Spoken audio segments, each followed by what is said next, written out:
अभी जो बदलाव की बातें देख रही हूँ, मुझे ऐसा लग रहा है कि अभी फ़िलहाल थोड़ा इंतज़ार करना चाहिए।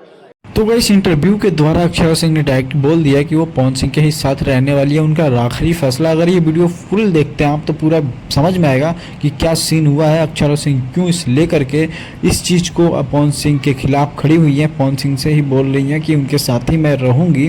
अब बाकी पवन सिंह का क्या अभी सिस्टम में निकल के आ रहा है, पवन सिंह क्या अक्षरा सिंह को रखेंगे, क्योंकि ऑलरेडी उनकी वाइफ तो है ही है। बाकी मैं बता दूं आप सभी को कि अक्षरा सिंह से इंटरव्यू के द्वारा पूछा गया कि पवन सिंह के साथ क्या आप रहना चाहते हैं, तो डायरेक्टली अक्षरा सिंह ने बोल दिया कि हाँ।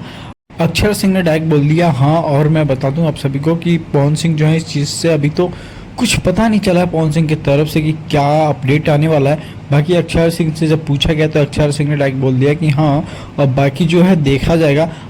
ये वीडियो कैसी लगी तो आप लोग कमेंट करके जरूर बताइएगा। Thank you.